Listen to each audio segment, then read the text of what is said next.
السلام عليكم واهلا بيكم في فيديو جديد من فيلم ترند، وده تاني فيديو معانا في ورشة صناعة الافلام. وفي فيديو النهارده هنتكلم عن تدرج الحوار اثناء التصوير. الحوار هنا لما تيجي تحوله لصورة بصرية بيعتمد على حاجتين مهمين جدا. اول حاجه هي السكريبت بكل تاكيد واداء الممثلين، دول الادوات اللي هتطلع منها الحوار. ولكن تاني اهم حاجه بعدهم هي السينماتوجرافي والاديتنج بتاعك، تصوير ومونتاج، هم دول اللي هيحولوا الحوار بتاعك لصوره مرئيه.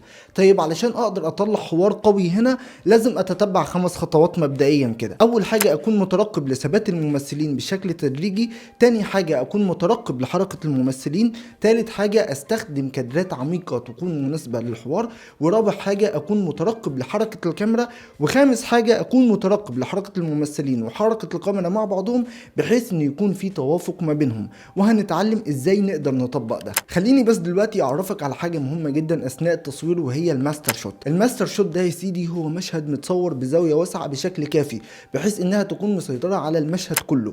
كل الممثلين بيكونوا داخل الكادر اللي متصور في الماستر شوت. بعدها وظف الكاميرات التانية بتاعتك براحتك، واهم حاجه لازم تراعيها اثناء التصوير هي الاي كونتاكت، بمعنى انك تخلي الممثلين ما يبصوش للكاميرا، وزوايا التصوير بتاعتك ما تكونش بتلقط الممثل بشكل مباشر الا في حالات معينه ممكن تخلي الممثل فيها يبص للكاميرا بشكل مباشر. وده لو انت عايز توصل حاجه معينه للمشاهد، لانه مش فيديو يوتيوب انا ببص للكاميرا بشكل مباشر، ولكن علشان انا بكلمك انت، رسالتي وكلامي ليك انت، موجه ليك انت.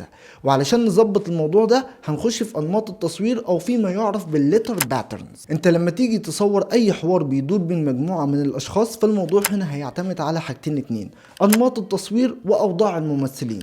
الانماط او الباترنز هنا بتكون عباره عن 3 انماط اساسيه: A باترن واي باترن وال باترن. اما اوضاع الممثلين فدي بتشير لاتجاه العنصر اللي بتصوره داخل نمط التصوير نفسه. ونمط التصوير هنا تقدر تطلع منه اكتر من وضع. لو انت مش فاهم انا بقول ايه مش عايزك تقلق اطلاقا، هشرح اكتر دلوقتي وهناخد امثله على الموضوع لغايه لما تستوعبه تماما. تعال نبدا بحوار بيدور ما بين 2 ممثلين. لما نصور حوار بين شخصين ممكن هنا نستخدم اكتر من بوزيشن مع نمط من الانماط اللي قلنا عليها من شويه وهي الاي باترن. تمام، فانا ممكن اصور الحوار ده بوضع فيس تو فيس، وش لوش. طيب هنا يجي السؤال: وضعيه الكاميرا هتكون عامله ازاي لما اصور فيس تو فيس؟ بكل بساطه هتكون بشكل مباشر قدام الممثلين، ولكنهم مش بيبصوا للكاميرا. هنا الاي كونتاكت بيكون بينهم وبين بعضهم فقط، وترقب حركه الكاميرا ليهم هي اللي بتكمل الحوار. بمعنى اني ممكن اصور ميديوم شوت وكلوز شوت، وممكن كمان استخدم كلوز اب هنا لو الممثلين قريبين من بعضهم، اقدر اقفل عليهم المشهد بمشهد واحد بكلوز اب واحد. فالوضع هنا سهل جدا. ولو انت مش فاهم حاجه من المصطلحات اللي قلتها ارجع اتفرج على اول فيديو من الفيديوهات اللي انا عملتها، هو اوريدي موجود في القناه، ويفضل انك تتفرج على الورشه دي بالترتيب علشان ما تتلخبطش. انا هحطهم لك في بلاي ليست واحده علشان ما تحسش ان فايتك او مش فاهم اي حاجه من اللي هتتقال. نرجع لموضوعنا. دي اول وضعيه اقدر اصور بيها حوار ما بين 2 ممثلين. كمان اقدر اصور اوفر ذا شولدر شوت هنا في نفس النمط اللي هو اي باترن، بس هنا هستخدم 2 كاميرا بوضع وايد كلوز اب للمشاهد اللي انا بصورها. بس لما اقفل المشهد هنا هقفله بجزء من جسم الشخص التاني من فوق كتفه، يعني ممكن اخد جزء من ودنه، من شعره، من اي حاجه من هنا بقفل.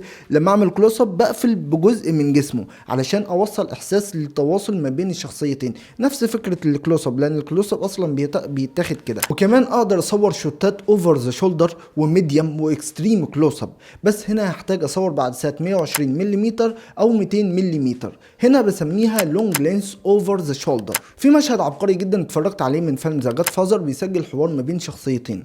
حرفيا الكاميرا مان هنا اتشقلب وهو بيصوره. كلوز ابات هتلاقي، اوفر ذا شولدر هتلاقي، ميديوم شوت هتلاقي، مفيش حاجه كان يقدر يعملها في تصوير المشهد ده وما عملهاش. هسيب لكم لينك المشهد في الديسكربشن بوكس، ابقوا اتفرجوا عليه، مهم جدا ان انتوا تتفرجوا عليه. وكمان الموضوع مش بيقف على الزوايا دي فقط، لان انا لسه ما اتكلمتش معاكم في الهاي انجل واللو انجل.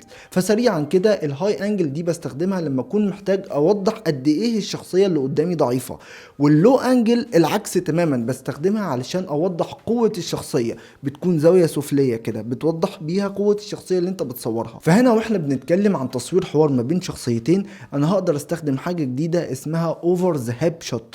يعني ايه الكلام ده؟ يعني اقدر اصور زوايا بداية من فوق الركبة وغير في الزوايا زي ما انت عايز، بس الزاوية هنا متاخدة بشكل سفلي. عايز تاخدها فيس تو فيس اوكي، عايز تاخدها شبه الاوفر ذا شولدر ما يضرش، ولكن هنا هيكون اسمها اوفر ذا هاب شوت. وزي ما عندي شوت اقدر اصوره فيس تو فيس، كمان عندي شوت اقدر اصوره شولدر تو شولدر، كتف في كتف. صاحبي اللي كتفه في كتف بيخليني مطمن، عارفوه هيفضل جنبي مهما لقاني بتجنن. اوكي، خلينا نرجع للموضوع، بمعنى ان الممثلين هنا بيكونوا واقفين جنب بعضهم، كتفهم في كتف بعض حرفيا. فهيكون عندك الحرية هنا في وضع الكاميرا، تقدر تصور فول شوت، ميديوم شوت، تعمل كلوز اب، لك مطلق الحرية يا سيدي. وده يرجع لرؤيتك بكل تأكيد وحسب حركة الكاميرا اللي انت محتاجها اثناء التصوير. وانت المفروض تمارس وتجرب زوايا كتير جدا للكاميرا، لان تصوير حوار بين شخصيتين بيدي لك الفرصة انك تاخد زوايا مختلفة كتير، حتى ممكن تصور هاي شوتس هنا عادي جدا. وكمان تقدر تخلي الممثلين هنا ياخدوا اوضاع مختلفة. ومع فرجتك لافلام كتير، ركز في كل مشهد بتصور بشكل حواري بين شخصيتين، وركز في زوايا الكاميرا وحاول تحدد وضعية الكاميرا هنا فين بالظبط، فده هيدي لك تغذية بصرية قوية جدا. فلما تيجي تجرب بنفسك هتلاقي عندك رؤية وخبرة جيدة جدا تقدر تطلع بيها شوتاتك بأفضل شكل ممكن. وبس كده هوقف معاكم لغاية هنا، والفيديو اللي جاي ان شاء الله هنعرف ازاي نصور حوار ما بين 3 اشخاص. فهنا بكون وصلت لنهاية فيديو النهاردة. فلو عجبكم الفيديو ده ما تنسوش تعملوا لايك وشير وسبسكرايب، وبكل تأكيد ما تنسوش تدعوا لاخواتنا وحبايبنا واهلنا في فلسطين واليمن والسودان. واشوفكم في فيديو جديد. سلام.